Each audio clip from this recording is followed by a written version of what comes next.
Tom, oh, thank you, Allison, or Eileen. I think it was Eileen. This is being recorded as all previous meetings. Tom, if we have Chief Man in, I'm not sure if he's. Yeah, I'm not sure if we do. Chief Matt, are you there? Okay, I'll just note for folks that at previous meetings, there was some discussion about seeking Native American representation on the task force. And we did some additional outreach, and Chief Mann has agreed to join the task force and the work groups. He is the chief of the Turtle Clan of the Ramapo Lenape Nation. And I know that the clan owns and manages forest land. So I know he'll bring a lot to the effort. We were going to have him say a few words today. If he joins at some point, then maybe we can get him back on to share some comments, and we'll follow up and make sure that he's not having technical difficulties, and he's planning on joining tomorrow as well. So if he's not able to join and make some comments today, then we'll do everything we can to get him on tomorrow. Yep, thank you, Tom. So we're going to talk about a little bit of process, and then we'll go into proposals. So Andy, please. Okie dokie, how's everybody doing? This is cool. We're getting started finally, hopefully with some good conversation here. So just to kind of take you back a little bit, we asked for your proposals, and you all were very diligent, very faithful to submit a whole bunch. So in fact, we got 62 proposals by the end of the business day on, was that the 5th? I think it was. So just so you kind of can get a window into our world as co-chairs, again, we're not perfect. We're doing the best we can, trying to kind of work through this in a logical and fair way. But basically what we've done is we reviewed the proposals. I know it sounds wild, but we did review essentially 62 proposals. And we're kind of categorizing them as they come in as it relates to kind of their merit for discussion first. So is it something that is, like, we got a few that were just commentary, just some comments about this or that. There was no real proposal to talk about. So those are getting either set to the side, or we're sending a response saying, hey, clarify what you're talking about here. What is your proposal that you want us to discuss? So we can't walk that into this meeting here and just talk about things, comment on things where there not being a proposal. So other things, we're asking for revisions to proposals. So some of you have probably gotten some emails from us, just clarify and maybe simplify. So we got a ton of really good proposals that had 5, 6, 7, 8, 9 bullet points. And like I said, they're all really good bullet points within a good proposal. But one of our thoughts is, if we can simplify some of that, we don't want a proposal, just hypothetically, if you have a proposal with 5 bullet points and there's consensus on 3 out of 5, that proposal may not, overall, that proposal doesn't move forward with consensus, because we have these 2 other bullet points that people don't agree on. So we're trying to kind of avoid that, like almost simplify, chop up your proposals into more simple and kind of to the point ones. So anyway, so just kind of helping you kind of see through our lens what we're looking at. And then we had some that were a little more, direct and simple, and we feel like we've tried to pick some of those for this afternoon's conversation. So that's kind of how we're doing that. We're also going to try to group proposals kind of by topic or area of interest. So it doesn't make sense for us to talk about one item that's way over here and another item that's over here. We're trying to kind of build some momentum and pick things that are very similar and kind of talk about them. We also, I'll get to that in a little bit. We also, there's this idea of, the concept of cherry picking or low hanging fruit. So we all know that there's a lot of items that we may not reach consensus on. Can you guys hear me? Everybody's got me still? Okay, all right. My internet just said it wasn't working, so. But we're not gonna walk in on this first meeting and talk about the most contentious item. We don't feel like, as co-chairs of this task force, that would be wise. So we're trying to kind of just build some momentum, kind of pick a few things that we think we can have a very good conversation about, and hopefully maybe even reach some consensus early on, which will kind of demonstrate for all of us how we might walk through these things. So that's the idea. So I would say we're not avoiding hard things. We will get to the hard things. That is not what we're doing. We will get to those things, but we're just not, first meeting out of the gate, we're not going, okay, what's going to be the biggest fight we can have? Let's do it. That's just not our kind of philosophy here. So I think that makes sense. Some of you may disagree, but the four of us thought that was a good idea. So talked about that. So lastly, how's this going to go? So we're going to have somebody present a proposal. So you got a list of the few that we're going to discuss this afternoon. So we're going to have someone share their proposal, share it with the group. We're going to begin kind of talking through that proposal, getting people to ask clarifying questions, et cetera, et cetera.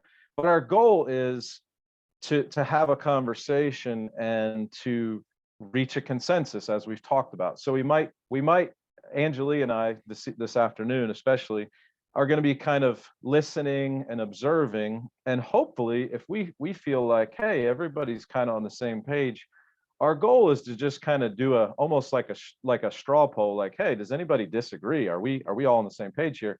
That would get us to consensus. Okay.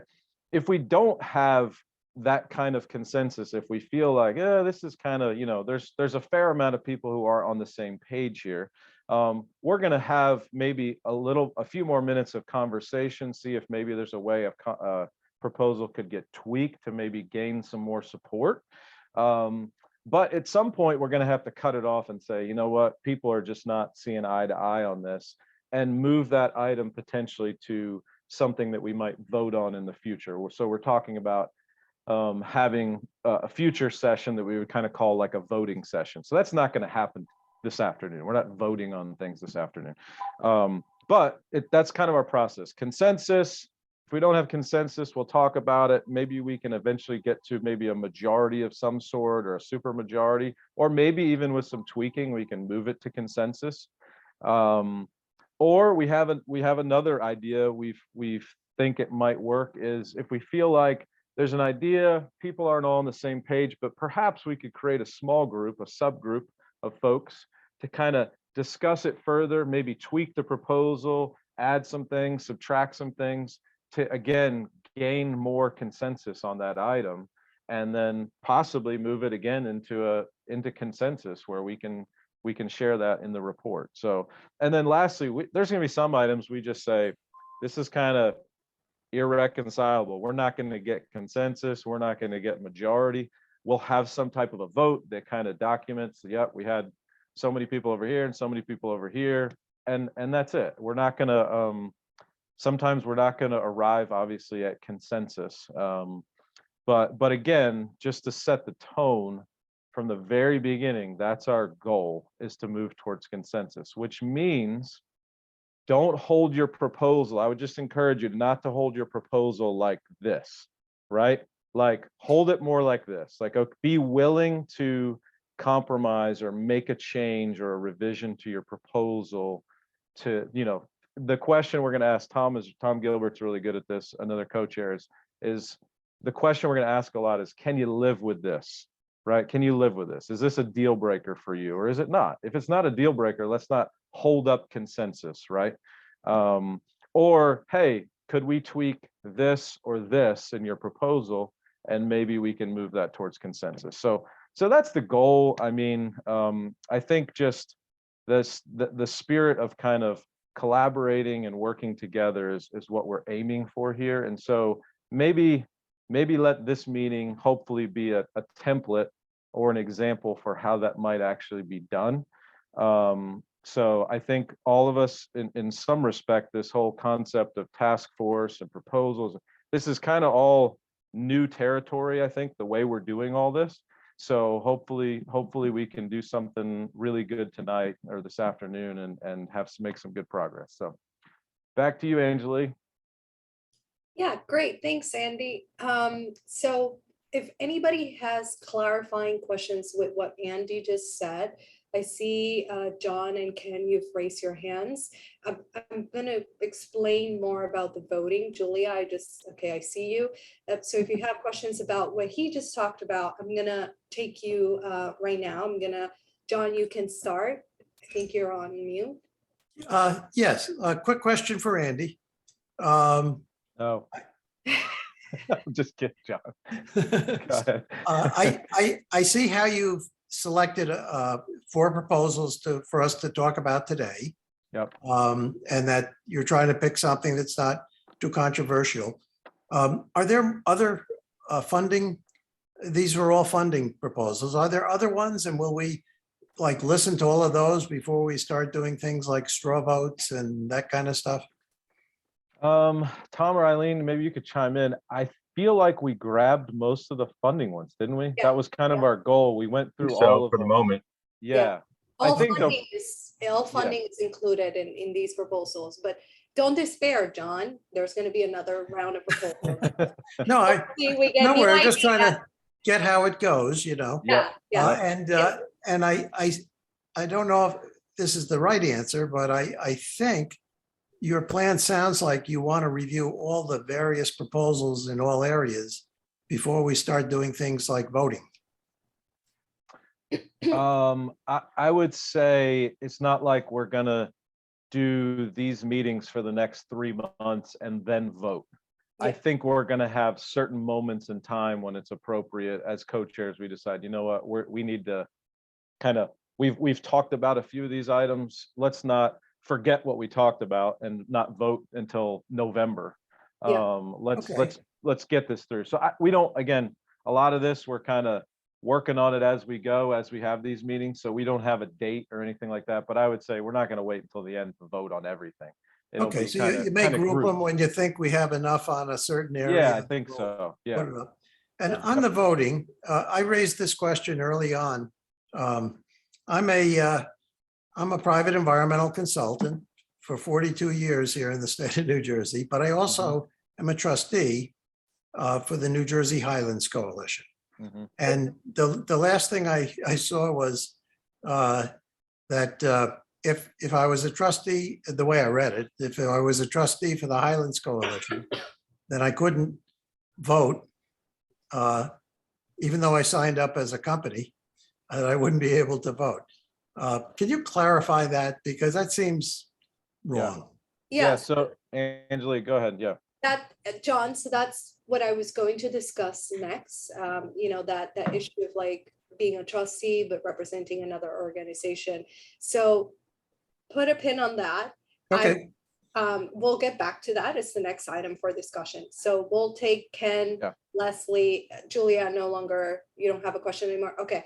And then John, we'll get to that.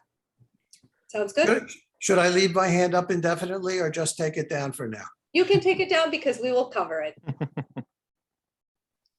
So Ken, you can go ahead. So, so in terms of how you're going to handle the proposals, it sounds like your intent is to try and keep these 62 proposals intact for the most part, and then go down the road, maybe fine tuning some of them and then voting on each one.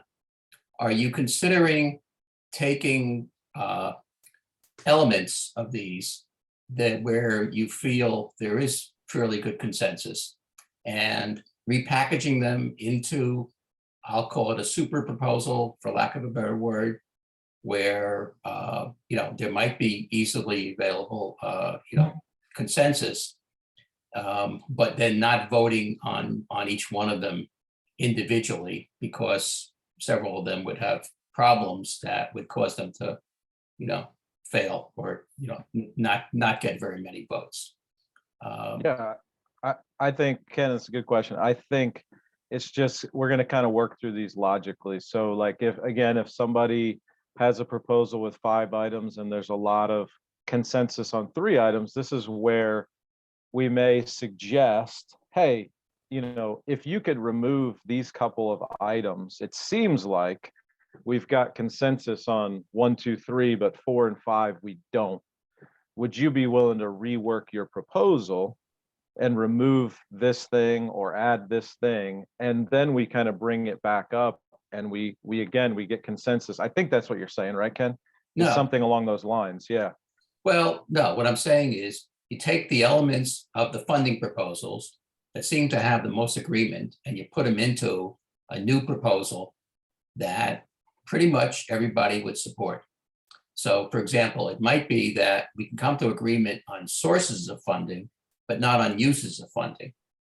So that if you had a proposal that said, we're going to go after the following 5 or 6 sources, but we don't necessarily have to specify what they're being used for, because that would be determined through the rest of the process, which is going to talk about, but what we want the policies, you know, for forestry to actually be, then you could get agreement on the sources of funding.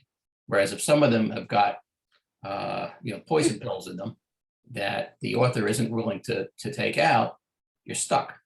Yeah. Mhm. Andy, if I could add to that. So Ken, I think what you're saying is correct. We're going for the ideas, right? Like, for example, thanks, Eileen. So for example, Ken, your proposal had several things that could be broken down. It doesn't mean that we're just going to neglect your entire proposal if there is no consensus. We're going to separate each idea and then we're going to see if there's consensus on the idea. I think what you were saying of like the sources of funding versus how you use it, I think those are 2 separate mechanisms that we can definitely reach consensus on both of them. So that we don't get stuck, for example. So when we go into the report, what we're going to say is, let's say everybody reached consensus on the source of funding. We're going to say the task force has reached consensus on this source of funding. Everybody agrees. And then let's say we didn't reach consensus on the mechanism on how to use that. So that would be documented. But however, how to use that source of funding, these people had this opinion and then these other people had this other opinion and we didn't reach consensus. Does that explain? Yeah, that was pretty much what I was thinking. But Yeah, no, and you are, yeah, we're not gonna package it up and then block it if certain things are not moving. But of course, that you have a proposal that has many ideas. So if you're not willing to separate it, then that's the problem. But if you're willing to, you know, let go of certain ideas and not others, then it moves it forward. So it really depends. We'll play it by ear. It depends on the proposal sponsor, for example. I think Leslie, you're next. You can unmute yourself. Yeah, I really have been supportive of this idea of people sort of finding collaborators. And I thought the spreadsheet would kind of accomplish that, but I don't think it did. And I think at this point in the process, it would be really helpful if you could just post all the proposals, because I think people's view of proposals will be different. Like one of the proposals is being discussed is funding, to me seems about applying private rules to public forests.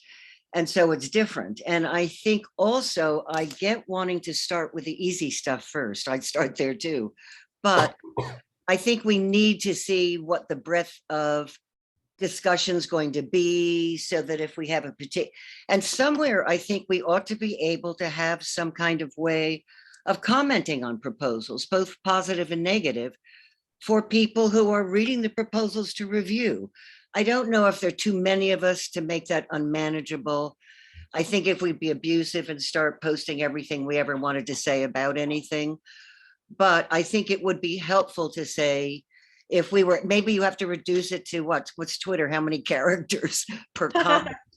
But I think it would be really useful to allow people to say things about proposals, as well as find people who they think they could work with. Mhm. Andy, you want to take this? I mean, I think the collaboration thing ideally is absolutely what we would love to see, is more and more collaboration. I don't think the comment idea, I understand it, but I don't think that's going to serve our group. I do think there's too many people, too many comments, and we just need to have these conversations here where we kind of hash out these proposals. But I understand what you're saying. I'm not discounting it. I just don't. I think we have need the- to see the proposals though, in order to be ready. And for Yeah. example, if you can't make the meeting that thing is being discussed, you're out of the loop. Mhm. So Correct. Leslie, we will be, as Andy pointed out earlier, we've reviewed all of the proposals. We're 100% accepting some of them because, you know, they don't need to be revised, but there are others that need to be revised. So I think pretty soon we're gonna put out all of the proposals that have been accepted for everybody to look at, but we're working through the other ones, for example. Okay. So as they become ready, then we'll make them accessible for Yeah. everybody. And I realize they're going to keep coming in over time too. Yeah, I mean, we're not accepting more proposals, for example, we're revising the ones that have been already submitted and we just want to fine tune them. The second round of proposals will keep them coming. But what I wanted to say about commenting on the proposals is that's why we're have this working meetings so that, you know, the sponsor of the proposal is going to explain his or her idea. And that opens it up for discussion, right? If you are in a position to that idea, you get to explain why you think that's a bad idea, for example. So that's, it would just be unbearable to have commentary on every single proposal from everybody. I was worried about that, but I think the feedback's important. I hope it works in these meetings.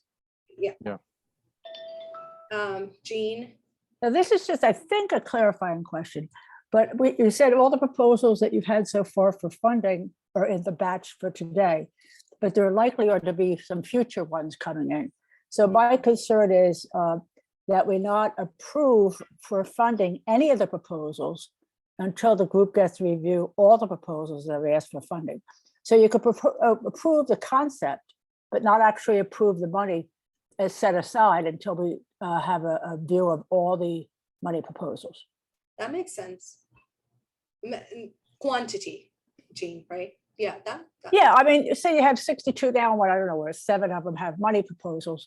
Well, you might get another 10 in a month with other money proposals. We shouldn't, when we have all the money proposals reviewed and approved, then we could divide up what is the priority order for the money. So I think that the funding proposals right now are more about the mechanisms. Yeah, right? and that's fine. Yeah. Yeah. Andy and Eileen, not so much of a discrete number of like Yeah. 15 million for this or 20 million for this, something like that. Yeah, so we're not going to make any recommendations about where any money that we get in should go, at least as a priority at the end of our recommendations to the legislature. But we might do that at the end. Yeah. Okay, Very good. good point. Thank Thank you. you. Jen, you're up next. Thank you. I agree with both what Jean and Leslie have just said. And I do think that it would be helpful to see the universe of proposals that are coming forward. And I would support Jean's proposal to have discussions and maybe agreement about, you know, a funding mechanism, but I still think the connection between that mechanism and what the heck it's going for is really important. And I am going to be really challenged. I've reviewed the proposals to have this discussion today because I don't know what we're looking to fund and how much we're looking to fund. I appreciate wanting to go for the easy, low-hanging fruit first. But until we know what we're looking to fund, I have trouble endorsing any of the concepts on the table, not because I don't think they're good ideas in and of themselves, but because I don't know if they come anywhere in the ballpark of getting us the amount of money or the political feasibility with connection. Because I mean, Tom and a number of us have been down this road with CBT funding and the legislature. There's got to be some ounce of reality to getting this through the legislature. So yeah, seeing that universe first would be great. Thank you, Jen. John? Just another question about the proposal process. Would it be of value to consolidate as we go? Because if we had transparency about the proposals, when I wrote mine, I assumed everybody would be able to read them as soon as they could. If we could find birds of a feather, we could pull together 4 or 5 very similar such proposals into one, what Ken called super one. It may not be huge, but it would bring it together in a more concise way with more thought from more people that we could then work on perhaps more efficiently than trying to deal with 62. Maybe we'd end up with 30. Yeah, that's exactly what we're doing. Can I just, we can post accepted proposals. I think Andy talked about some of these were not proposals at all. So that's a waste of your time. So we are going through these and we've accepted, proposed some of the ideas as they are, because it was a formed proposal. It was clear and focused. That's worth your time reviewing. Others are in revision mode. And by revision mode, it's anywhere from your one proposal to, hey, you should work with these other people. They have a similar topic. I think what we can commit to is every time we move something into accepted, we post them. And you can see everything that's been accepted, because those will, and we don't, we'll post them as they're accepted, not as they're scheduled. That I think we can do. I'm reluctant to share proposals that need some work. If it were me submitting a proposal and I didn't do it right and someone put it out there for all to see, I wouldn't like that. But we're going to work with you to get it into a place where it can be shared. So I hope that clarifies. Okay, so that clarifies that. So that clarifies that. And then we should then be looking for things that are close to us that we can then work together. We don't need to wait for your request to consolidate. We should start consolidating where it makes sense to us. Right? Yes. That was the idea behind the worksheet that was created for collaboration, right? Where people can put ideas in that they were working on with their contact info. I think Eileen put the link to that. That document still exists. No, and it's can be used useless. as a way for people to No. know. No, it is still available. Leslie's Well, just, let's ask Joe. Joe Brasilian's proposal has been on there from the start. Has anyone reached out to Joe to collaborate? That was the point. There it is. And there's another proposal today we're talking about that's been on the table. If it's not a useful exit, I mean, that's the purpose. Here's my proposal. Who would like to work with me? We can't force you to work with people, but there it is for those who want to collaborate. We're not forcing you to collaborate. It's it's your choice. okay, thank you, John. Julia. Yes, a further just clarifying question. Maybe I misunderstood, which is entirely possible, but earlier when you slightly changed the date for people submitting proposals, I had the impression that it would be kind of an ongoing process. There wasn't a hard and fast deadline. And yet today it sounded like there was a hard and fast deadline. If you could clarify that. I did understand that the date in August was a hard and fast deadline. But between now and then, could you explain that?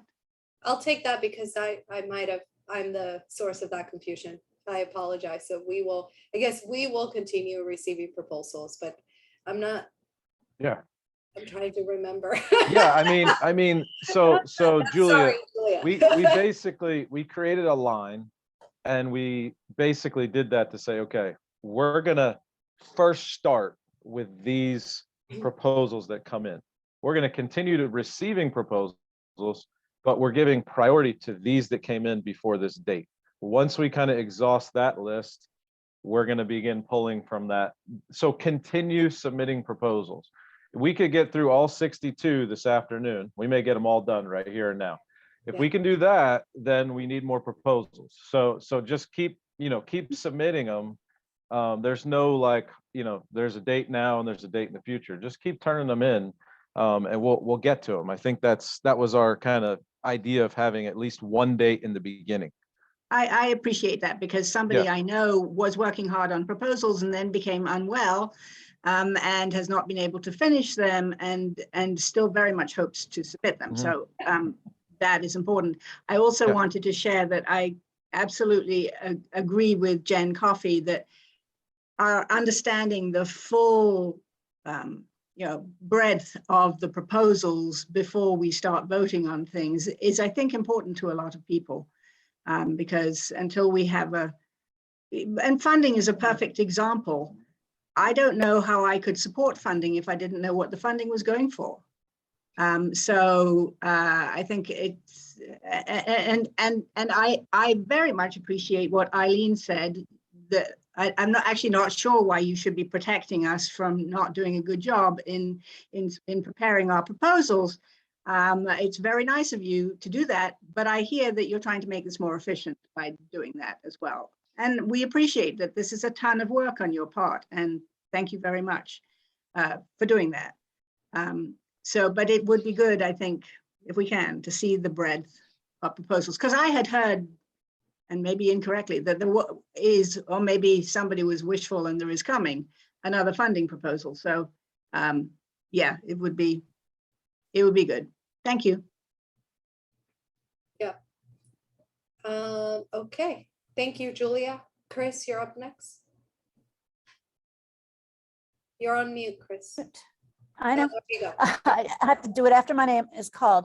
Yeah, I just wanted to kind of back up with what a couple other people said and share that I submitted a quote proposal about funding directly. It wasn't really a proposal. Maybe it's one of the ones you're talking about.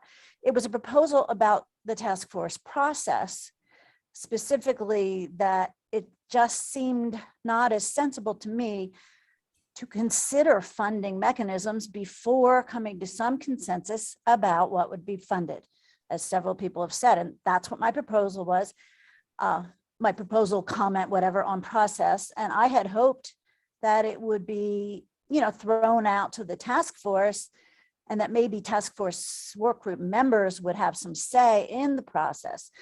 Because again, I love I love both of Joe Bezralian's proposals.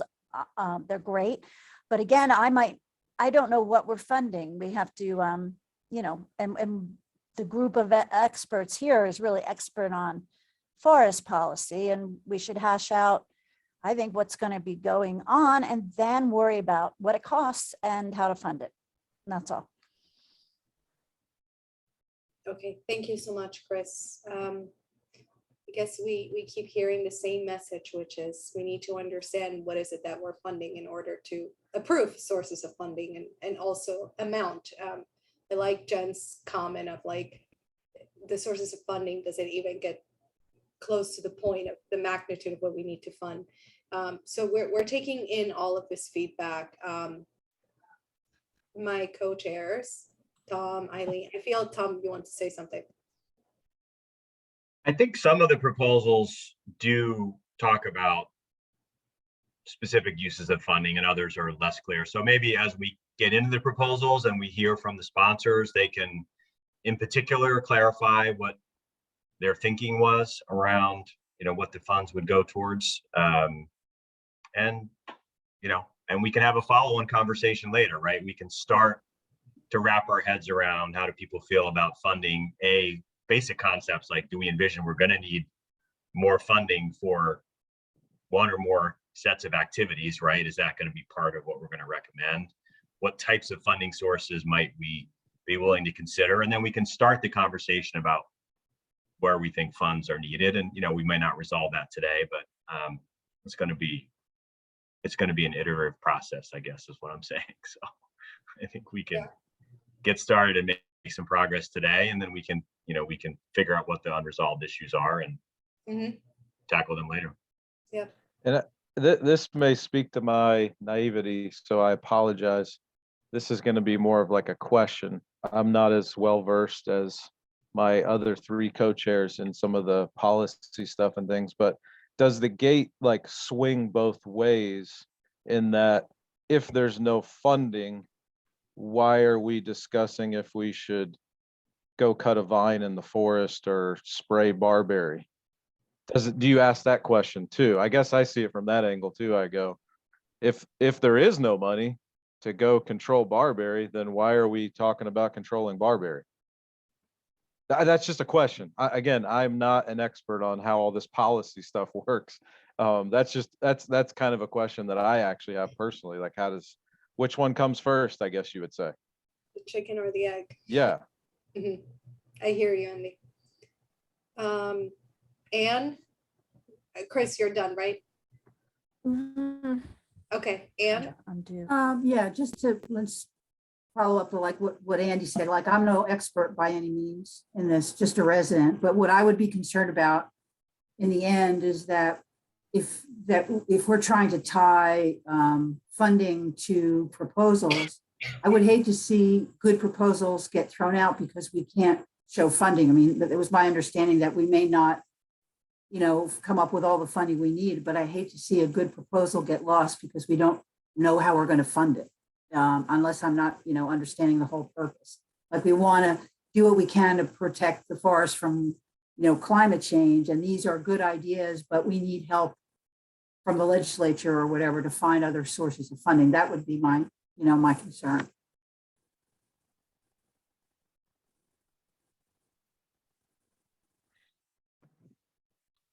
Anjali, I think you're muted. Yeah, thank you.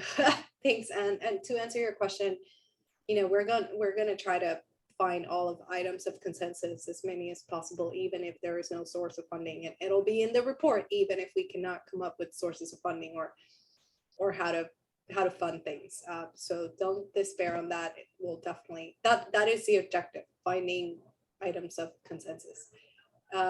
Jen. Thanks. I just wanted to address what Andy said, and I think, no, it doesn't necessarily swing the other way. You can't get money for something unless you've got a really good idea. And so if we want to get money from the legislature, new funds, if we want to reappropriate existing funds, if we want to wedge funds in the budget, we need the idea first. And then there are other ways to go about it as well. So there's advice and guidance that, for example, NJAC can give out to environmental commissions on how to tackle Japanese bayberry, if that's the thing, or Atlantis, or whatever it is the thing. So we can put out guidance without money.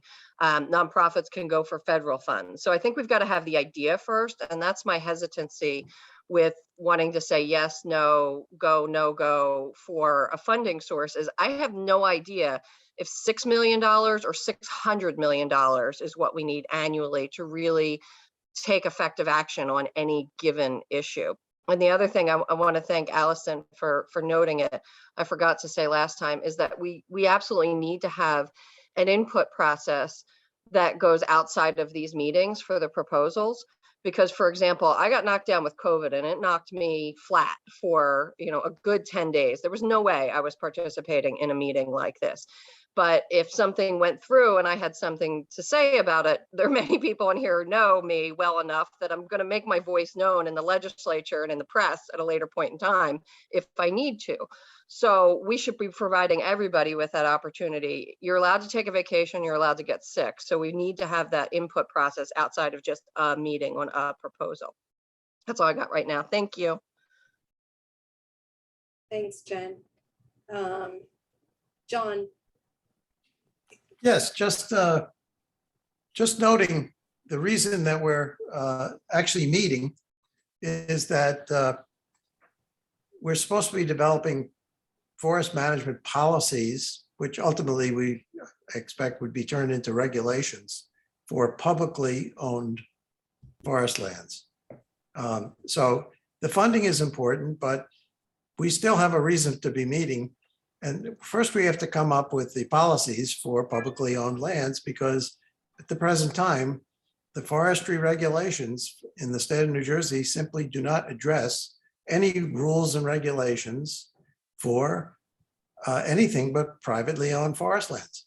So that's actually where this committee came from. There aren't any rules for publicly owned forest lands. Yeah, and John, you have a proposal on that, and it's going to be considered at the appropriate time. So, but funding is part of the picture too. So we're going to get to everything. It is. If we could actually start talking money about proposals, which I know I'm anxious to do. I think at some point we need to just get on with it. Yeah. I think, yes, if everybody agrees, I think we should just go into the proposals and we'll take the questions as we go. I think that makes sense, unless Sarah and Paul and Ken, if you have questions in regards to this. Angelique, we also got the voting piece we were going to get back to answer John's question in the very beginning. Yeah, thank you. So yeah, just a thought. Let me get to that. Yeah, so there's been some confusion as to like the voting. As Andy said, we're not going to be voting today.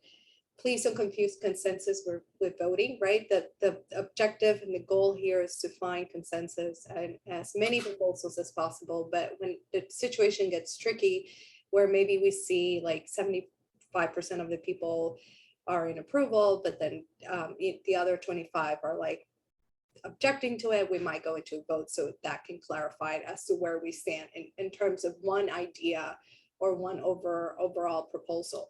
So I'm going to read one of the examples that we share with everybody in terms of the types of situations.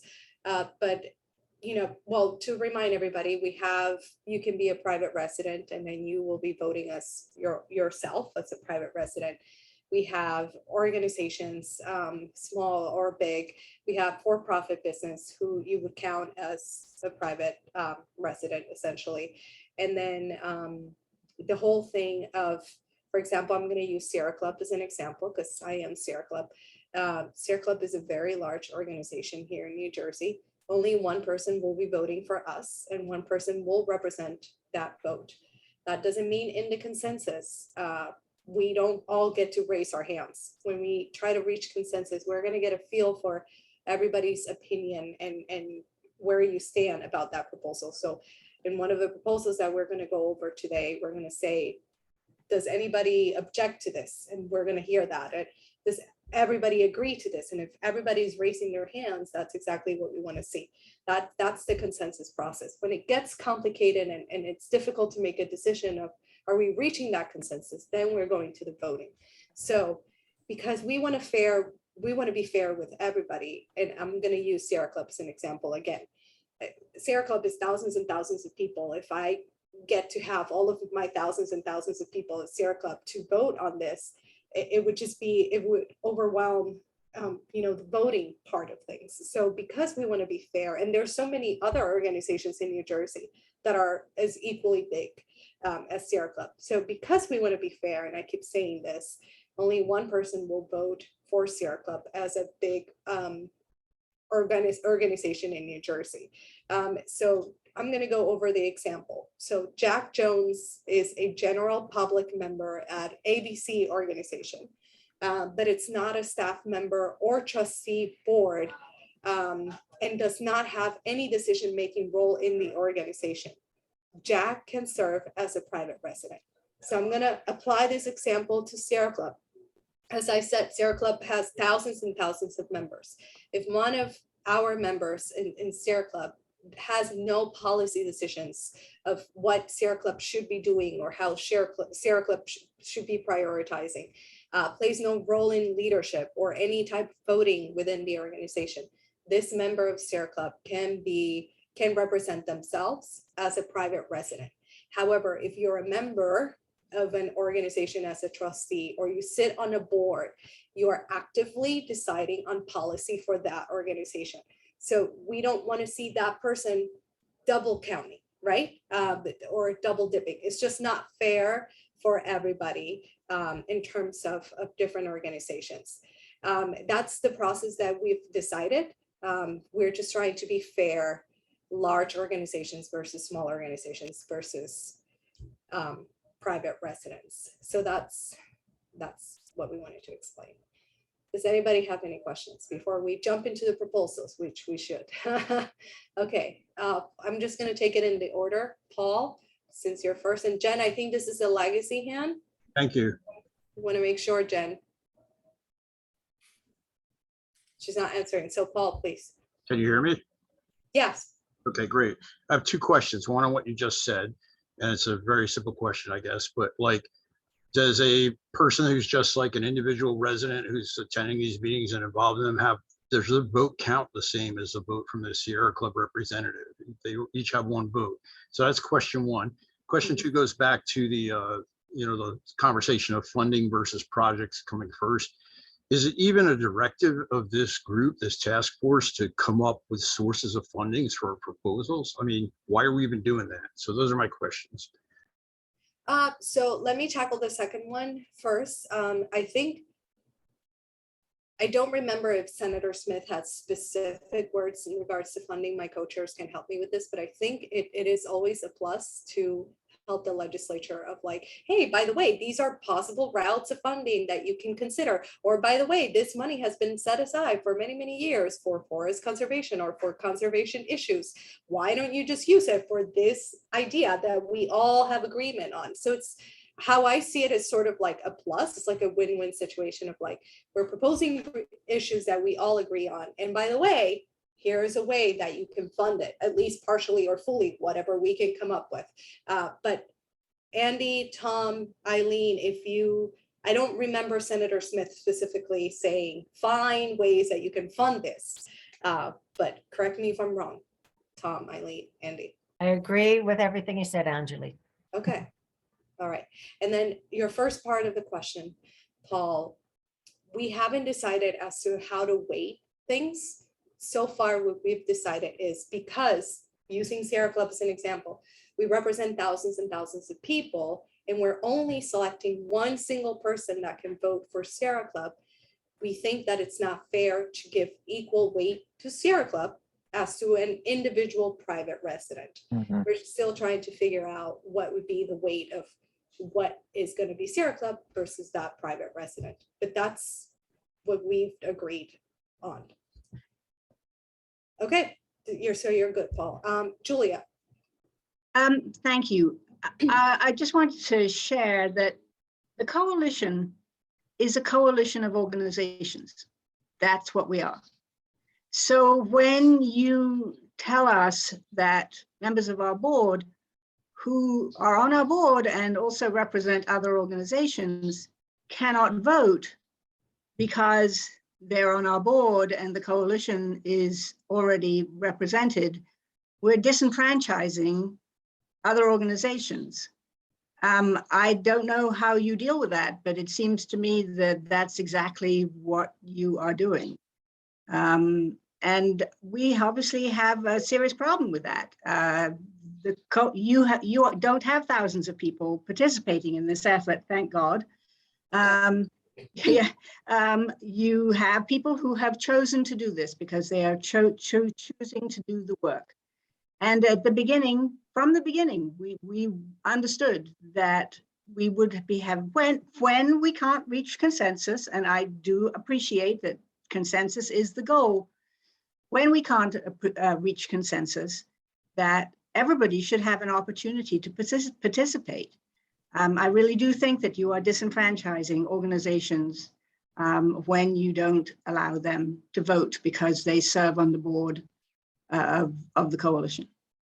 So Julia, and maybe this is a clarifying question, but for Highlands Coalition, in terms of your board, are your board individual organizations?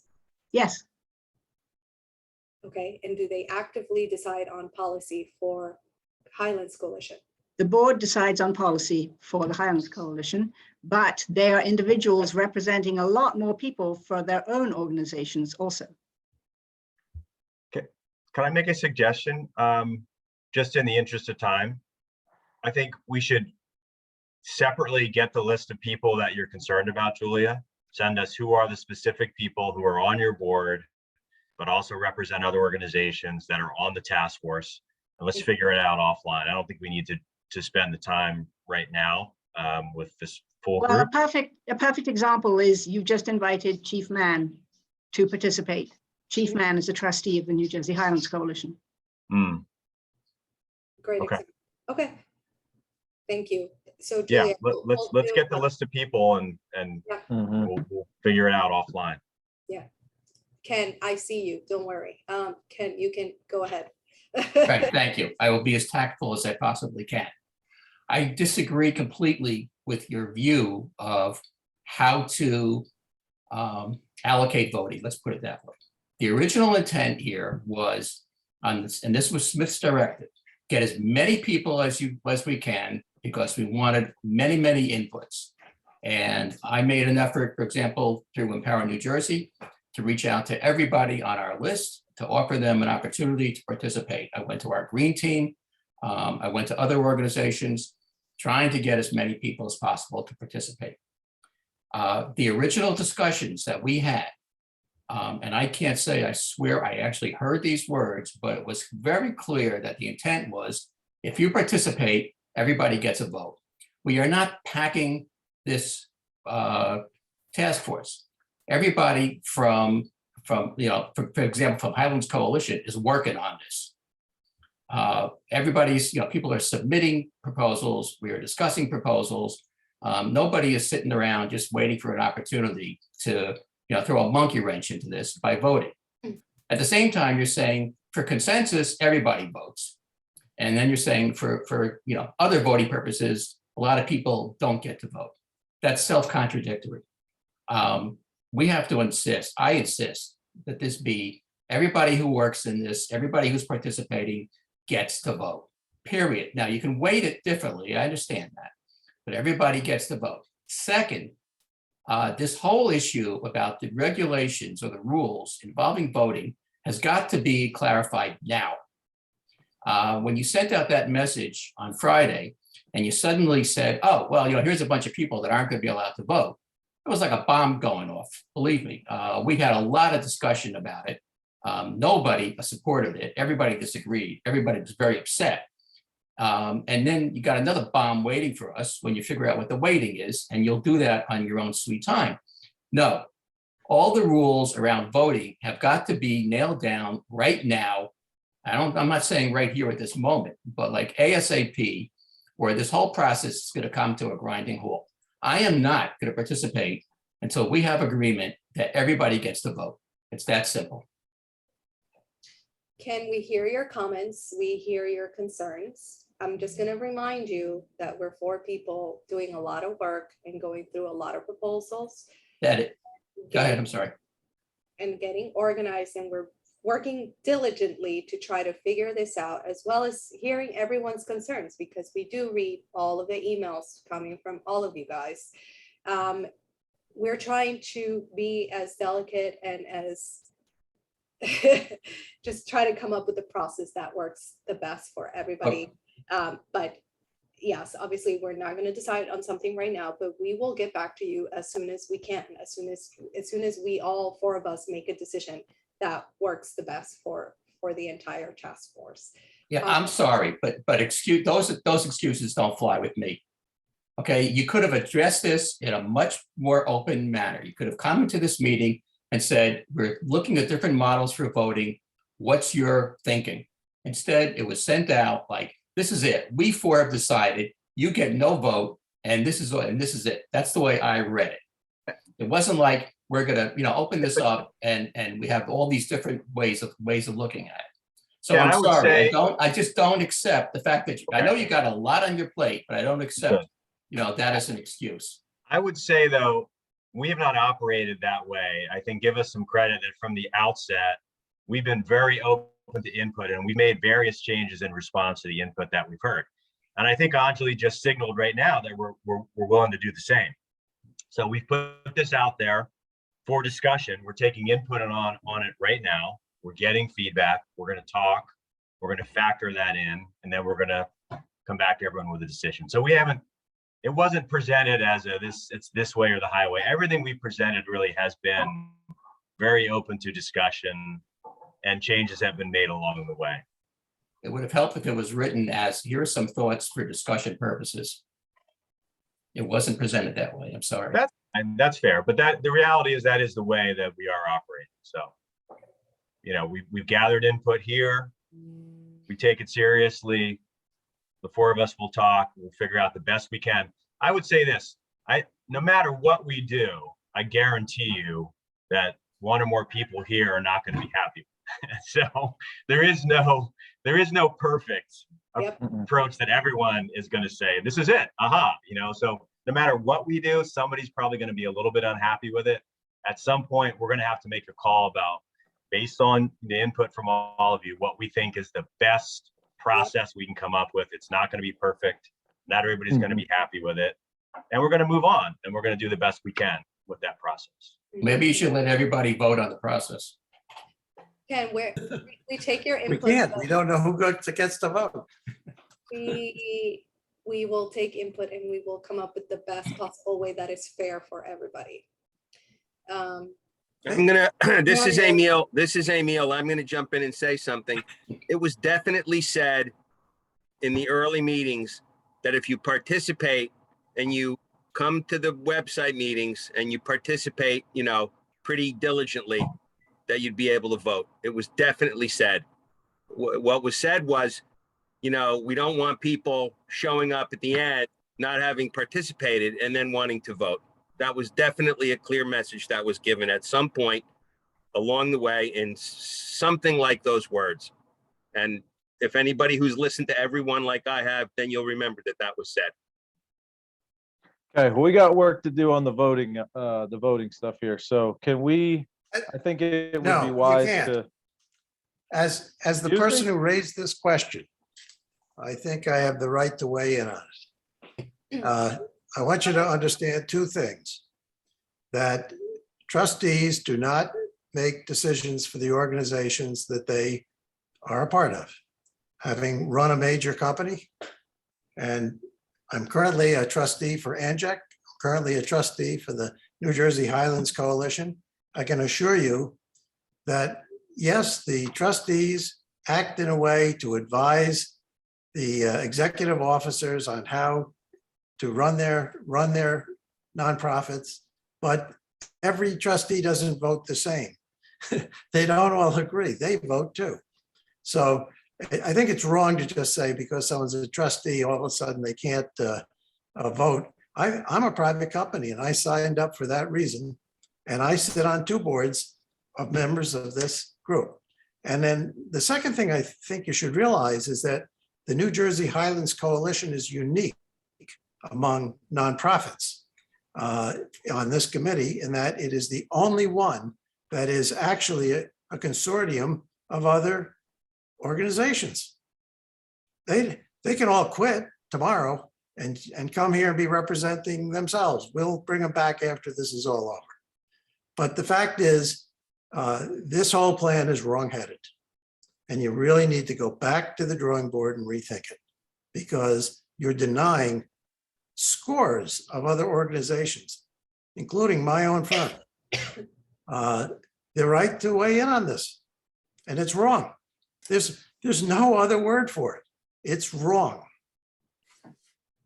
John, you forgot to mention you're denying the Ramapo Native American nation, sovereign nation, the right to weigh in on it because Chief Mann is a trustee of the Highlands Coalition. That's a perfect example of what I'm talking about. It's a mistake. And I understand people didn't know who they were excluding, but I would urge you to please look at who you might be excluding. And I think Angelie's point about the Sierra Club being really big, yeah, that's true, but they're not all on this task force. And my understanding was that we can't keep making the task force bigger, that it is what it is now. And the people who got on because they thought they were going to participate and vote. Laura, And then Sierra Club is nothing like the New Jersey Highlands Coalition. it's true.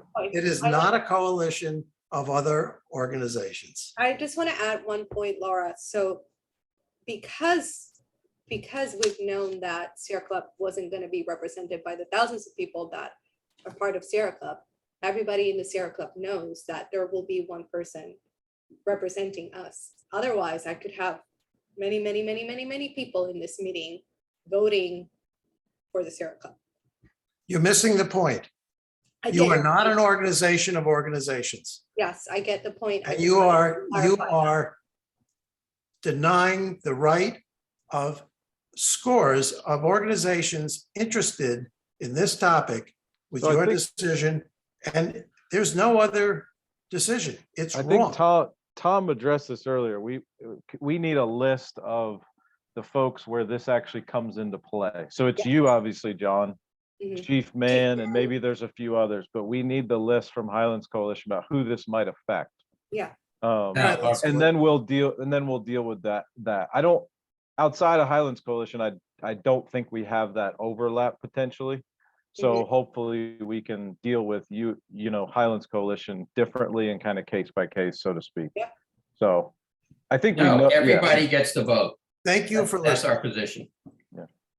Okay, I didn't, okay. Leslie, I think you spoke. John, we're good.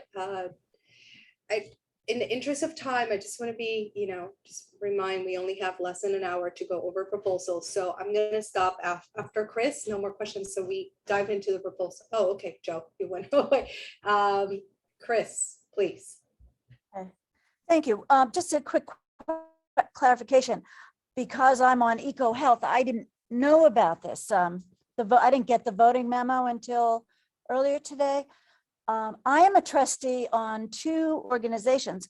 It has nothing to do with my being on the task force. I'm on the task force. I'm a private land steward. I work on land steward education. Anyway, so I signed up as an individual. Now, does this mean that because I'm a trustee on some other group, I don't know if about one of them does have a task force representation here, so I can't vote now, even though I signed up. Chris, And the preliminary meeting said I can vote. send us an email with those 2 organizations, and we'll see if they're already here. If they're not already here, it's not even a problem. But if not, as we just said with the Highlands Coalition, we'll figure it out. Okay. Sounds good. Leslie, I know you had your hand raised. Joe, we want to get to you. Leslie, if you have a clarifying question, and then no more questions because we need to get to proposals. Who is everybody? Will we get to know who is everybody? Will you send out a list of all the people who are on the voting list, I guess it would be called? Yeah, well, that's actually a great flag, Leslie. Please, everybody, send the letters of who would be representing your organization, and also do that through the Google form so we get that final list. And of course, we are going to share that, Leslie. No, my question is everybody. Who is everybody? The people who are on boards, who signed up as individuals. Who is everybody who's going to get to vote?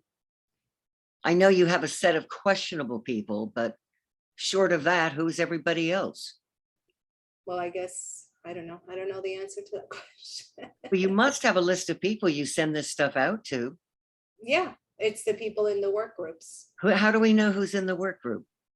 I think we've talked about sharing information, and whoever decided that they didn't want their information to be shared, we've excluded those people from. Yeah, a couple of things I'm going to clarify.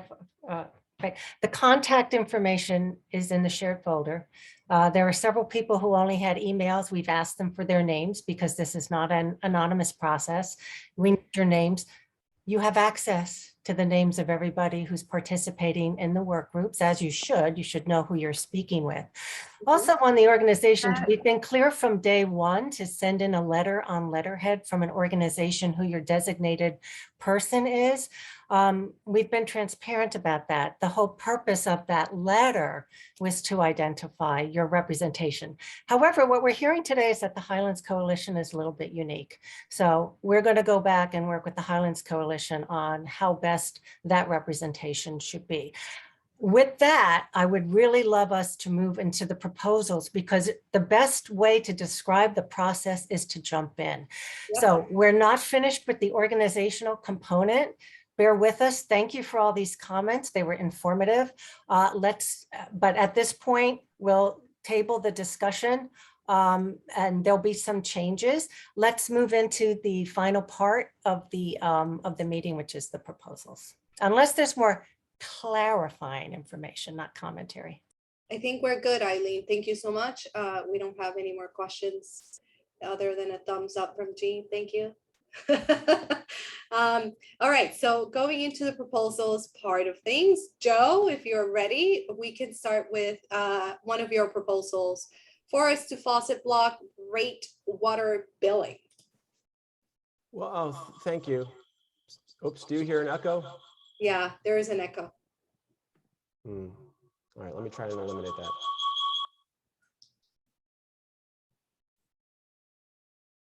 Is that any better?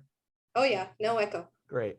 First, just to make sure, there's not Chief Man or a representative of the Ramapo Nation waiting to speak, is there? I know that we checked about half an hour ago. I didn't want to. I keep checking and I Okay. don't, yeah, but we will interrupt you. Okay, great. Second, one would like to know, one is speaking to all of the people who are on this call and just doing the math. There's only 77 people on the call. So there's 9 million people in New Jersey. So 1 out of every about 110,000 people in New Jersey is on this call. So I think that the trustees that we're talking about, whoever they are thoughtful, independent individuals with probably very little influence on the executive directors or staff's input. So I hope you do reconsider that. I think there's just, you four have assembled basically 78 or 100 of the most thoughtful people in New Jersey who care the most about this topic, who invested the most personally. So, all right, that's my opinion. Thank you for I think this is 2 to 3 minutes, right? So, okay, so keep this under 3 minutes. So basically the proposals, everybody in New Jersey, every household, every single family household pays the same rate for water, no matter what. Whether you take 2-minute showers and turn off the faucet each time in between a dish that you wash, you're paying the same rate as someone who basically has a jacuzzi or 2 jacuzzis running in their house that they run every night, that they have large expansive lawns that they're watering for no necessary ecological benefit, whether they have large swimming pools that they fill. So basically everyone pays the same rate for water, even if you are a really big user of water. So the average New Jersey household uses about 10,000 gallons of water. Well, let me say, why are we talking about water? Because we all know through all kinds of peer-reviewed literature that forests help purify water. So there's a connection between forest conservation and water. So average household uses about 10,000 gallons of water per month. And their incremental bill above fixed costs is about $30, $35. Well, what this proposal basically says is that if you're a household that uses way more than the average, say 30,000 gallons a month or 40,000 gallons a month, you have an ability to pay a tiny bit higher rate for water after you've already used, say, 2 or 3 times the average user in New Jersey. You may have afforded a larger house or bigger, more water using fixtures in your house, or a pool, or an extensive sprinkler system. The concept to raise money for forest conservation is those people who choose to use a very large amount of water can afford to pay a little bit more, a little bit higher rate for water after they've gotten past that high usage threshold. That's called a form of block rate pricing. That's just the technical term. Right now, New Jersey has uniform rate structure. So what this proposal basically asks to do is apply to high individual single family user homes who use tons and tons of water, a slightly higher rate once they get to that maximum usage level. That's the proposal in a nutshell. Now, some ancillary benefits are that that we know that there's very good evidence that's documented that if you're charged a slightly higher rate for something after a certain use, you think a little bit harder about how much you're using, and it can be an inducement to a little bit of incremental conservation. So that's basically the shortest version of the proposal that I can provide. Oh, and also I'll add 10 more seconds. So this is common. This rate structure is common in numerous states: Massachusetts, North Carolina, Georgia, Arizona. And we're also interested in having encouraging a little bit of conservation, because we know that during water emergencies, which we have every few years, having more water conservation is helpful. If you can raise some of the money for the consensus proposals for forest ecology and climate, all the better. I'll stop there. Yeah, thank you, Joel, so much. Andy, I think we were going to take clarifying questions. Yes, Sorry. correct. Okay, so if I'm assuming Paul, Nancy, and Tom have clarifying questions. So Paul, you're first. Please go ahead. Thanks. Thanks for your proposal. I just was wondering, you know, as far as I know, there's not a uniform rate across New Jersey. There's a number of different water services. I'm looking at my water bill right now, and it sort of is in line with what you're proposing. 0 to 7,000 gallons for me is a fixed rate of $94. Then from 7,000 to 20,000, it's $7.30 per 1,000 gallons. And over 20,000, it's $8.90 per $1,000. So what you're proposing already exists in my town. Just wanted to make a note of that. So that's great. Do you have a municipal water provider? I do. Yeah. Okay, that's very, very valuable information. I think that New Jersey American Water does not have the graduated proposal, but I think that makes a good point. I mean, I think that is, I don't know if those numbers are exact numbers are ones that personally I would endorse. It doesn't matter. The point is New Jersey residents already, at least some New Jersey residents are already seeing this block rate pricing on their water bill. I haven't heard objections to that in my life. I think this should be something that should be applied more broadly. I think New Jersey American Water supplies almost 2 million customers. Right, they supply some of our town as well, but and a bunch of us are on a municipal supply. But thank you. Thank you. I think that's it. And you know, that's incredibly valuable. I didn't look at the dozens and dozens of water suppliers. I just looked at the largest. Okay, thank you, Paul. Nancy? Yeah, just a point of clarification. 13% of New Jersey's residents are on private wells. And, you know, I'm just curious how you would tax that group. I'm not sure. That's a good question. I think it would be harder to do, but I don't know the ins and the outs of how do you pay for water on a private well? I'm not on it. I'm on public water. So I think that's a great question.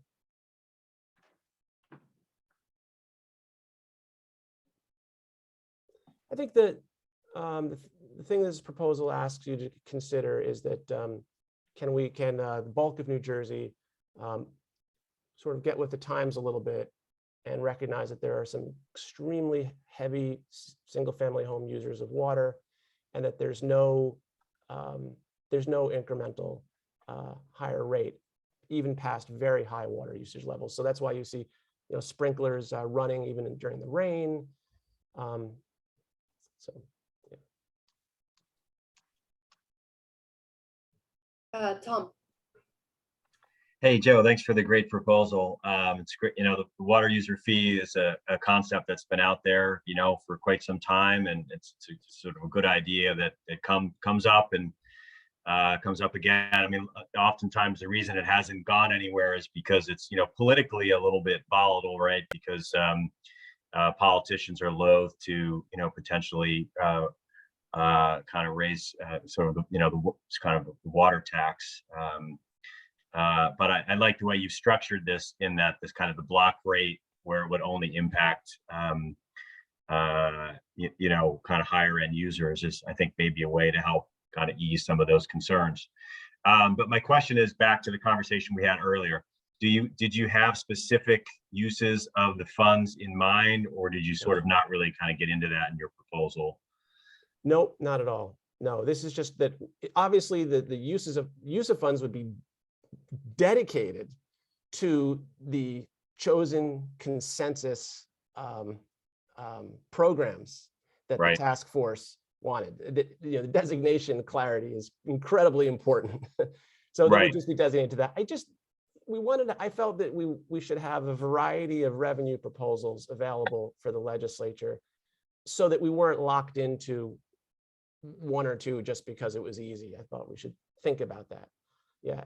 And I absolutely believe that that the bottom 50, 60, 70, 80, 90% of people who are struggling with to get by should not have to pay higher prices for water when there are extremely heavy water users who don't think about it at all, who probably even don't know what their water bill is, could probably afford a little bit more first before, trying to raise water rates for everyone.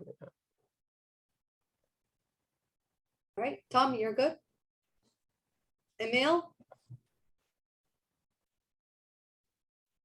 So, do you think that the amount extra that somebody would pay who's using a lot of water, do you think it would be structured so that all of that extra goes to the conservation purpose that we're discussing? In other words, I think it would be important for the public to know that it's structured. It's not like the water company is going to make 20% extra money, and then the conservation purpose is only going to get, a piece of that. It should be structured that all of that money would go toward the conservation purpose. If it's said on your bill, forest conservation, I think people would be much more likely to agree with it and to pay it willingly, and many would want to pay more. I mean, 90% of us are in favor of forest conservation. Right. So I do agree. You raised the point because I think you already had that opinion that it should be very clear that this isn't just going into the general fund or just the bureaucracy or the deep state, and that there's a specific purpose. So well, and also, I don't know what one of these typical block rate, pricing is like.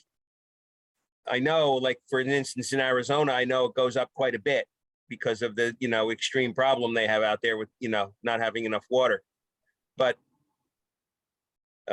in this particular case, it should only go up in order to fund the conservation. It shouldn't go up to be partially more profit for the water company and then a little bit toward conservation. That would just be like pulling a fast one on the public.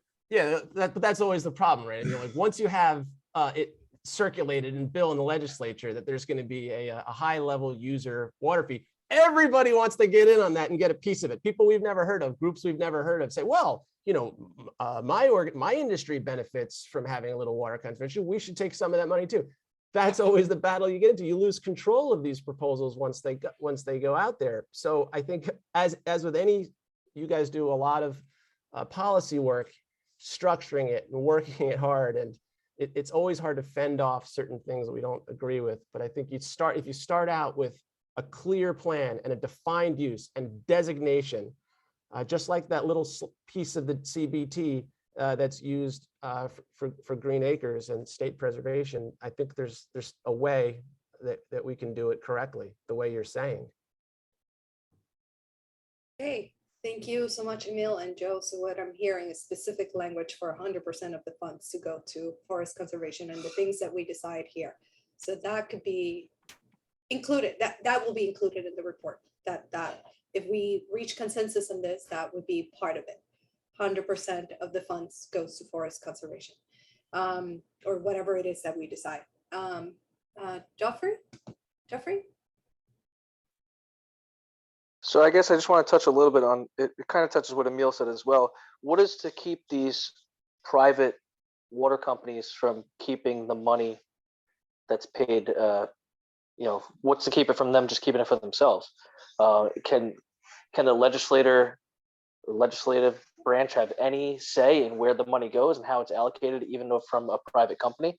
That would be my first thing. And then also on the fourth attachment that you had posted in there, it made mention that block tariff are more complex and the process isn't always transparent. What steps do you think that should be taken or written into any proposal to prevent any lack of transparency, which we've had discussions about it earlier today in this meeting so far? That's all. Yeah, I agree. And others on the call can correct me, but I think the BPU, Board of Public Utilities, has auspices over all of the water utilities to a certain extent. And that a private water company that the BPU is, that the state legislature, which passes law signed by the governor to regulate, to basically guide the BPU on what to do, those water companies that BPU has auspices over and regulating will be able to make sure that that water company, whichever one it is producing the amount that the money that they're raising in that incremental rate increase on those biggest water users actually goes to the state designated fund for that purpose. The DEP has over 70 designated sources of funding, dedicated sources of funding. So this would be, 71. So I think regulation would handle the first question. The second question is, yes, does add one little proposed layer of complexity, but we're talking about helping to fund what we all feel is really, really important. So I think that level of complexity can be managed. Our water bills are probably the simplest bills we pay than a flat rate structure for most of us. So there are far more complex systems of charging and taxation and almost everything else that we do. I think this level of complexity is manageable with transparency. But in principle, I definitely agree with your point. All right, thanks. Glenn, you're next. We don't hear you, Glenn. No. Sometimes the headphones, for some reason, just blocks the. Now? Yes. I just want to answer this question about how people on wells pay. The answer is we don't. We pay to maintain the well. So once every 25 years or so, you have to put in a new pump and that's it. I could turn my hose on right now and let it run, for the rest of the week, and there would be no financial cost to me or anything. So we need to fix that a little bit if we want to conserve more water in the state. Yeah, anybody who can study that and think about that may be able to come up with a proposal, but that's great information. And I haven't really looked into that. That's really good. Thank you so much, Gwen, for that information. Julia, you're next. Sure. There's some political realities about such a proposal. And I'm not saying that I'm against it. I just want to sort of do a heads up. I've been attending Highlands Council meetings since the Highlands Council was created. And for that entire time, there has been a group of people who have been saying, where's the money? That any money raised from Highlands water should go to the property owners who lost their value in the Highlands. There will be a loud outcry from them, but there will also be an outcry from preservation area towns who claim that they lost their ability. And I'm looking at Jim Lyons, who's after me and lives in West Milford. West Milford is entirely in the preservation area and believes that they lost the ability to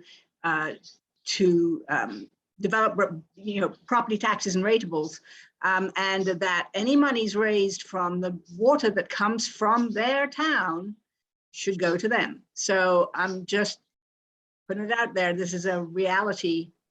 This is what you'd be competing with if you open that Pandora's box. I'm not saying that it's not the right thing to do. I'm just saying, do it with your eyes wide open. Thanks. I think you know better than anybody about that. So I totally defer to your experience on that, Julia. Thank you, Julia. Jim, you're next. The perfect. Thanks for teeing that up, Julia. I think most of us in West Milford are on wells, so I'm not sure that everyone will scream, but I think from my legislative experience, the first thing that people will ask is, what is the money going to be used for? The proposal is a good proposal. I like the concept. User pays more than those who use less. But I think the basic question is, what forest conservation goals, priorities, and needs would be addressed with this? I don't think you can sell a fee without being clear about what the conservation benefits will be and how they'll be distributed. So just something to think about. I'm not sure if we have a big reforestation backlog in the state. I can't speak to that. I don't know if there's need to increase funding to deal with fire. Certainly in the Pinelands, that's a big issue. Or maybe the money should go to a forest-related activity like outdoor recreation and providing more opportunities for outdoor recreation, particularly from kids in disadvantaged communities that don't have access. But I just suggest that that's a critical question before you can even propose a solution. Not that that's not a good idea, but some thought needs to be given to how could this help New Jersey's forest users, those who want to recreate the forest and use them for various things. I think the way you phrased your point shows that we hope that through this process, we can benefit forests and the people who live in or near forests and the people who utilize forests around the state. And hopefully we get to that through the creative and intellectual powers of this task force, so that when we do have designation exactly where a user fee goes, that people feel it's transparent and beneficial. And maybe if not beneficial to their direct pocket, at least is beneficial to their wider community. I think that's a very, very critical point that you made. So thank you, Joe and Jim. So what I'm hearing is that maybe we can reach consensus on this proposal in a little bit, contingent to what is it that it's going to be used for. And people. Yeah, Sorry, go ahead, Joe. Sorry, Angelique. No, sorry. No. And I was just going to say that those are things that we are probably going to reach consensus on in later meetings. So not necessarily decided today, but please, Joe. Yeah, and the maybe 6 to 10 people who gave me feedback on this proposal before I submitted it, of those, at least half said dedication is extremely important to us. We like the concept, we just want to know what the money would be used for, and we want to know that it wouldn't be stolen for crazy uses that has nothing to do with what we want. That is the key point, yeah. Okay, thank you, Jim. Anne? Yes, Joe, I love this proposal, but I did have a question about farmland owners. You know, I don't know how New Jersey handles like in farms in certain municipalities that have flat rate. Do they pay flat rate, or do they have something special for farmland? And if we needed to include something like that, could we make it, instead of the block rate being increasing, maybe a decreasing block rate for a farm, because, you know, they have irrigation issues and everything. I wondered if you came across, you know, any information about that. Yep, some of the literature definitely says you have to distinguish between the single family home use and essentially the business that is the farm. And I agree with this. I don't think this could really go anywhere if you were to decide to charge you know, registered farmers an increasing rate, because we all eat the food that, I mean, basically we would all just pay more for food. I mean, you know, so I think that the literature is clear. You have to distinguish this single family home from the farm. And analogous to that, maybe originally the proposal said any sort of any apartment dweller. But then I kind of took that out and made sure it said single family, I think it might say detached home, because there's buildings owned by a landlord who has a lot of different tenants, and maybe that landlord's got a lot of leakages and outside uses, and it wouldn't be fair to pass along a higher rate to all of those potentially less able to pay just because the building hasn't been maintained for 100 years. Right. I had noted that, like in one of your documents, I think it was document number 4, where they were using La Paz in Bolivia as a sample, and that there were places that people shared a meter, like a multifamily home, and how fair, like how could you do that block rate? So I guess it would be important to be a single family home as opposed to a rental. Okay, thank you. All right, thanks, Anne. Matt, you're next. Yeah, I'm going to be speaking as a crazy academic, so you don't have to. I'm not going to be as super practical and smart as you guys are, but I'm prefer to think of this as taking a long view and saying something that no one will agree with, but down the road you might rethink it. I mean, I've been watching California, who's in much worse shape than we are, and over the decades, and gradually, and not so gradually lately, much less denial. I mean, now they're actually using the horrible word you never use in politics, sacrifice. Well, I've been waiting a long time for it, and now it's happening. I've lost track of this in New Jersey in terms of our long-term supply situation compared to demand.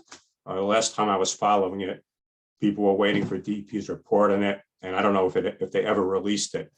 But I guess what I'm getting at is you guys have to talk to the legislature, so you've got to be practical. You've got the environmental justice piece covered very, very well, and that's so important these days. But I think we have to look at, so what is our future water supply demand balance going to look like? Some of you probably have the answer, assuming one exists now. And I think if we're on our way to becoming the next California sooner or later, or at least partly like California, we better be thinking about that now. And I think this idea of just limiting it to wealthier people might need to be re-examined. Maybe not now, but to plant the seed for the future, because at a high enough rate, it is a very powerful tool to change behavior. I mean, on a different issue, I do follow more climate change. I think we're going to need a carbon tax of way over $100, but I recognize the world isn't ready for that. I think sooner or later it will have to be, once they realize there's no other alternative. And I don't know this area quite as well, but I suspect that might be in our longer term future too. So I'm just throwing it out there. I'm not against anything that you said, but I think this has so much power if it's done right. We may need to be a bit bolder down the road than we are now, and take the political hits if we have to. I respect those points the way you said them, Matt. Thank you so much, Matt. Jen, you're next. Oh, I just wanted to add one more thing. I'm sorry. If I can still say it. I've heard water described as the most precious stuff in the world. You can argue that, but I think it's way up there. But yet it's, in my view, it's still way too cheap. And that's across the board. So if that's fundamentally true, we are underpricing water. And it's not just the wealthier, although I agree they should take most of the hit. I'll stop now. Thanks, Matt. Jen. Great, thanks, Matt. Thanks, Anjali. So I've kind of lost where we are in the process here. I know Anjali asked for clarifying questions, but it seems that we've gone into more of a commentary. Do you want to stay on that track or Jen, not? ideally is clarifying questions, yes. Okay. Oh, that's hard. So Joe, you've kind of already answered this, so I'll say ditto to the question that was previously asked about wells and how to handle wells. That's something for consideration. And it's not as simple as well or not a well, because there's public community wells and public non-community wells. And that's driven based on the amount of people that use the well in any given month versus over a season. And so that's something to be looked at in more detail. Our wells are, sorry, this is not in the form of a question, but Okay. our wells are separated into uber wealthy with giant houses on wells and those who are close to subsistence and on wells. And so, I appreciate your awareness and comment earlier of nobody who is struggling to make ends meet, I'm using my words, not yours, should be paying more for water. And so I super appreciate that. One of the other questions that was asked that maybe I can help provide an answer to as a member of the state's Water Supply Advisory Council is that we are not set up to be the next California. We, quite frankly, New Jersey's climate problems are going to be more dealing with flooding than dealing with drought. Now that is going to change depending on what location you are in. The northern portions of New Jersey are looking to receive more water, where south will start to get a little more dry, but the demands on that depend on the population and actually support us not being in a severe water issue here in New Jersey when you look at the climate projection data for about the next 70 years, which we feel pretty good about. Joe, one of my questions, and it's already been asked, and I don't know fully answered yet, is how to secure this money. And we talked a little bit about the BPU and locking that up. In my experience, the only absolute secure way to ensure this money goes from point A to point B is to constitutionally dedicate it. So that's a constitutional amendment, which many of us are familiar with. The most recent environmental one being, I think, was 2014. No, there was a 2015 NRD constitutional amendment. But looking at the appropriate mechanism for locking that money up is really important. And maybe I can put this one in a form of a question: is, are you aware that the water purveyors are gonna slash this? They're gonna hate it. They're absolutely gonna fight against it because they have such need from them. I'm speaking on from what I hear from them, such need for upgrade of their utilities, particularly thinking about the PFNAs, PFNOAs, the PFASs regulations that are coming forward. There's a lot of treatment infrastructure that needs to be installed, and that's going to cost a lot of money. So they're looking at potential rate increases, and they're looking at the bipartisan infrastructure money coming in. So they're going to fight against any increase in money. I'm not saying it's not the raw, it's not the right thing to do, but there's in addition to what Julia said, there's going to be some severe industry opposition to it as well. Well, those are very legitimate needs, as you know better than I do. And in addition, the underground water infrastructure, which loses, I've heard, up to 30% of water. So there may be also an alliance. And if we can strike values in common, if we can help guide on values that those with the greatest means and the greatest water users could help disproportionately bear some of those most vital expenses, then maybe there could be some common ground. There's also, those entities also understand that they may not admit it out loud because they want more money for their gray infrastructure, but they also do understand that green infrastructure is also helpful. And the other thing I wanted to mention is that, well, yes, part of why New Jersey is not projected to be in as acute a future water situation as California is because so many of the people on this conference call who have worked to take care of and protect our forests. And California has done a very spotty job in parts of California. Now obviously there's differences in all hydrology and precipitation all between the two states, but one of the things we could say is, even though we don't necessarily have an acute projected need for water conservation most of the time, part of that is because of the work we're doing on this in this group for caring for our green infrastructure.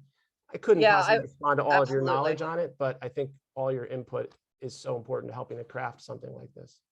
Yeah, I would say there's a lot of good work from people here on this call, but there's also the plain climate science of it is that we're going to have increasing amounts of precipitation, both in really in volume over shorter periods of time. Which means less storage in our, less storage in our reservoirs, and more of it making its way very quickly and in a damaging process to the sea. So yes, but we've also coupled that. I don't want to go down a water too much, but we've also coupled that with the way our supplies were calculated were based on using a lot more water per day than we are using in modern society. Quadruple the amount in many cases. So we've got low flow showers, low flow toilets. So we're using a lot less now than we did before. That's where our last, what Matt was referring to, water supply plan led us in terms of calculated use. And so I'm happy to, sorry I didn't look at this beforehand. I was knocked down flat. Happy to work with you on it moving forward. And I want to give other people time. So I'll shush. Okay, so before we've got some more questions, but it's 5:45, so just gonna kind of fly a test balloon, as I guess we might call it here. and I realized there was some comments about Joe's proposal relative to where does the money go, what's it earmarked for, what type of conservation things. But I guess the question would be, if we just kind of boil Joe's proposal down to utilizing this block rate pricing to raise funds that would be designated for, all you say, Joe, in your proposal is for forest health initiatives. That's kind of how you summarize it. So I guess that's all we're really talking about as far as consensus goes. We're not getting into the details of exactly what it goes for. But I guess I'm just kind of flying a balloon. Like, do we have objectors to this idea? Like, you can't live with this proposal that he's put together? Andy, should people raise their hand? Yeah. So let's go hands down, I guess. I don't know how to do that. Take your hands down. Even if you have a question for now, take your hand down, please. Hand down first, and then I'll ask the question again. If you can't live with this proposal or you object severely, I guess, raise your hand. Let's see how this goes.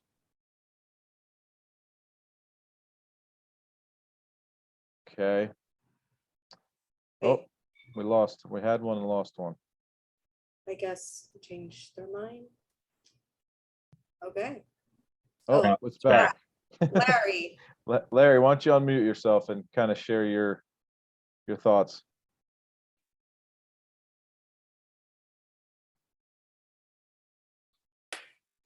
Larry. Yeah, the reason it's important, if you do disagree, in the report, if this idea is written up as, in general, there was consensus about this idea. However, there was one member who objected, and here's why. And we will need you to provide that narrative. So if you wouldn't mind, could you speak with us on that? Very strange, because Larry is not on mute. So I guess might be having audio issues.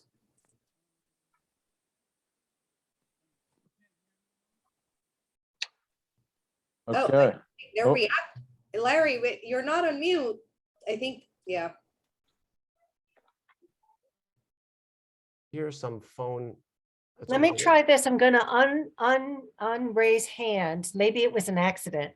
Unraise hands. And Larry, if you really want to raise your hand, raise it again. So I'm going to Yeah. He really wants to raise his hand. It just went away.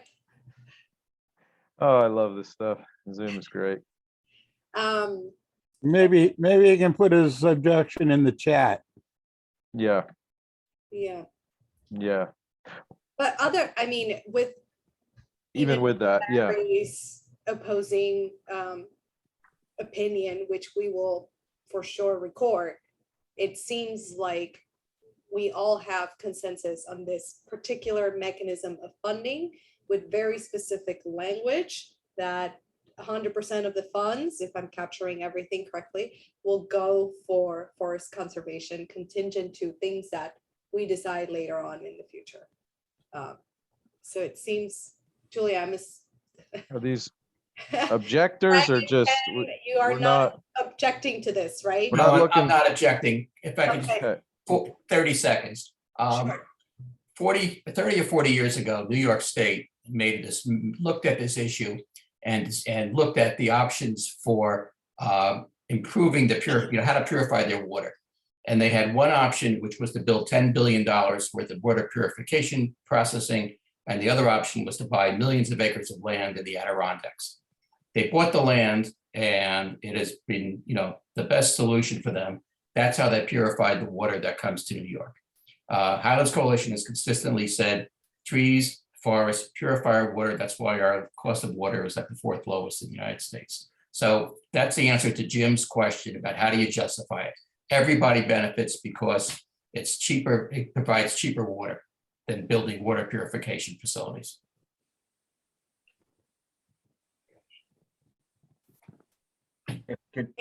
Thanks, Ken. I got from Larry I got it in the chat, so I'm just gonna read it for everybody. Larry's saying it's not really much of an objection, just what does one mean by, say, funding forest health initiatives? If it ends up going to thinning and cutting any young forest initiative, then it's hard to support. Otherwise, in general, no objection. So I think, Larry, we will decide upon that, where the funding would go in the future. So that would be, we would ask for consensus on that. So I think that should be helpful. Yeah. Greg? Yeah, I was just Greg. gonna, Wait 1 second, Greg. I'm so sorry. Tom, you wanted to say Well, something? I'm just wondering, can we move on to the next funding proposal? Or, I mean, it seems like we got a consensus item. I know like 4 people have their hands up, but do we need to keep talking about this one, or can we get into a new issue? Well, I would love that, but we have 9 minutes left. So is there something that somebody really has to say about this issue that we just reached consensus on? This better be good, Emil. This better be good. Emil's always good.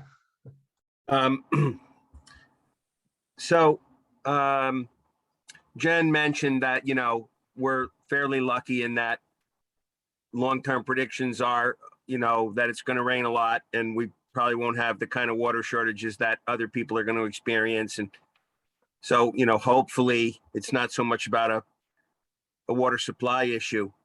But in terms of what this kind of money would be used for, it's pretty obvious that anybody who's in the field in all of our deer ravaged forests and earthworm ravaged forests and flood ravaged forests can see that even the tiniest streams are having their channels deepened, and Leslie might have the better word, the channels are moving backwards, the streams are cutting upwards and getting deeper, and all that silt is ending up in the ports and in lower down in the watershed and causing flooding in the urban areas. And so we could identify the exact things that the strong storms and the droughts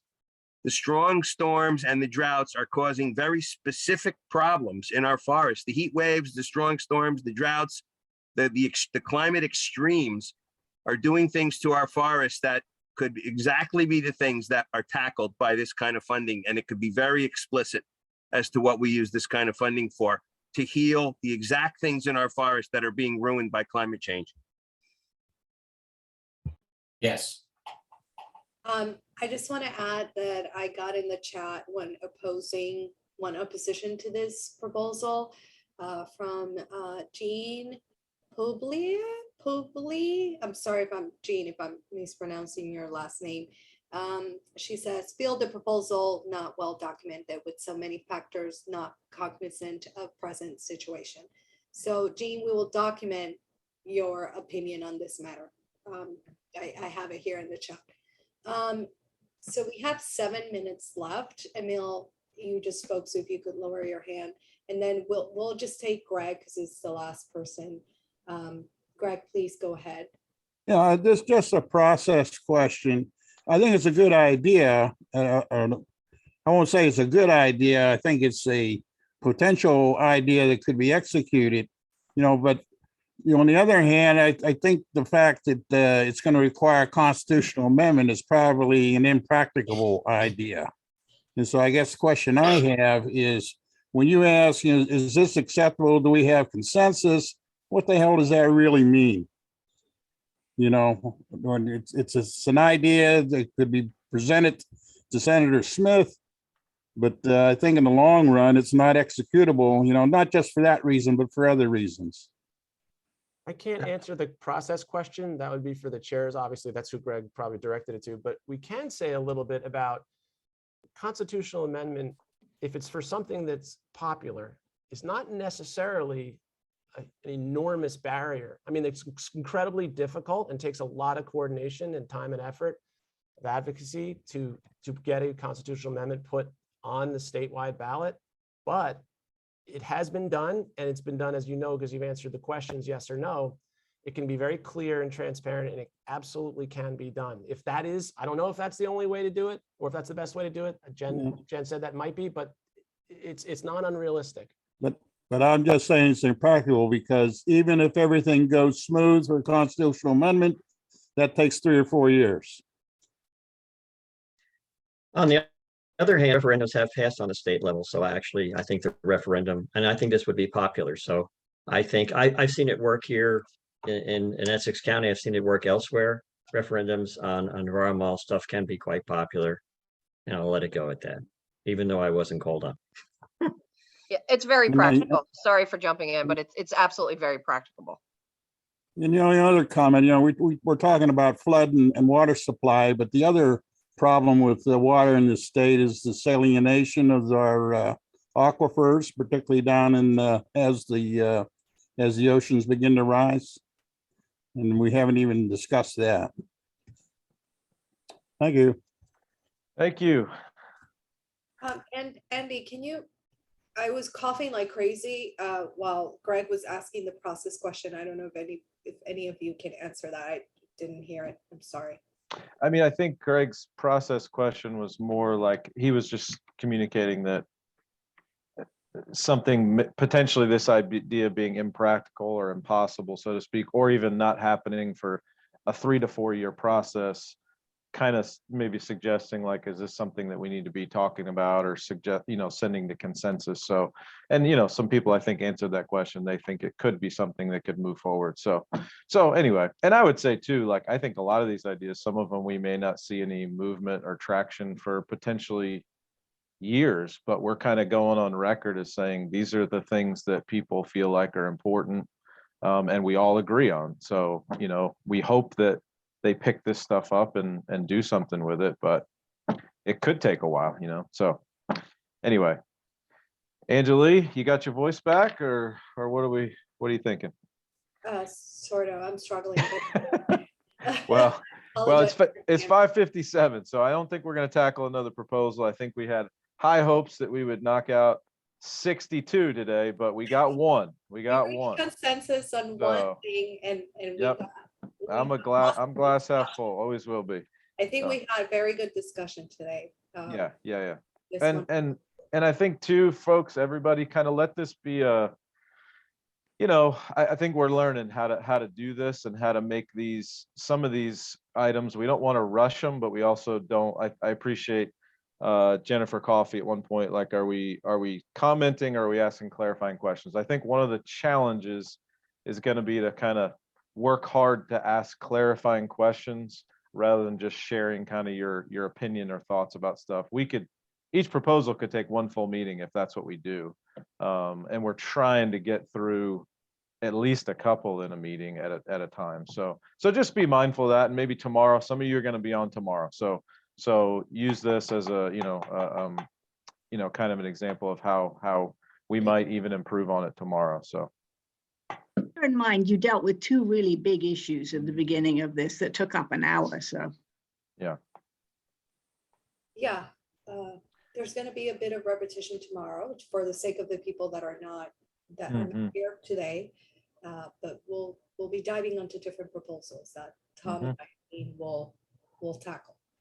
But anyways, we will regroup and make a decision as to how we're going to move forward with the next meeting in terms of proposals. And we'll be sharing with you all of the proposals that have been accepted so far, and we'll continue to share as we revise the ones that need revision. And I think Ken, you have. I was just going to suggest you could try to carry these over to tomorrow, but you have to cut off. You have to on the issues that we discussed in the first hour. If you come to the conclusion, and you don't have to have all the debate, perhaps we could save a lot of time. We will work tirelessly, as we have. All night. To try. We will try, Ken, but yeah, it's hard. Yeah, to that point, Ken, I mean, we could, let's see, so the presenters are you and Joe, and we didn't get to Joe's second proposal or your proposal, and who was the third? Beth. Or Nancy Lawler. And in fairness, co-captains, you could put my second one to the end of the line because we took up a lot of oxygen on that first one today. So you bump it to the end just so other people get more, Thanks. Yeah, well, I was gonna say because we have other folks who are teed up for tomorrow, but we could, if we're wildly successful in moving through those, we could then try to come back to some of these funding proposals. So, And if you keep it to clarifying questions and you really, really are strict with that, you might be able to Yeah. get through it. I'm kind of feeling like we may have to set a little bit of a time limit for how much time we're going to spend on Yeah. any one proposal, because we have 62 or what, anyway, more coming. And I just I think think- we have to be disciplined. I think once you get one accepted, like Joe did today, your second one gets accepted for free. I want to get, Is that a rule, Emil? I think you're second, third, fourth, and fifth. I don't even stop at two, Emil. I go to five. Especially if it's Joe. Everybody, I just want to flag that we've made it open for everybody to join tomorrow's meeting if you want to, because there is some crossover, I apologize, between the topics, and they can be applicable to climate versus ecological health. So just flagging that. If you want to join tomorrow's meeting, please, you're more than welcome to. Okay, Okay. Thank you so with much. that, we're signing off. Thanks, folks. All the work. everybody. Thank you. Bye-bye.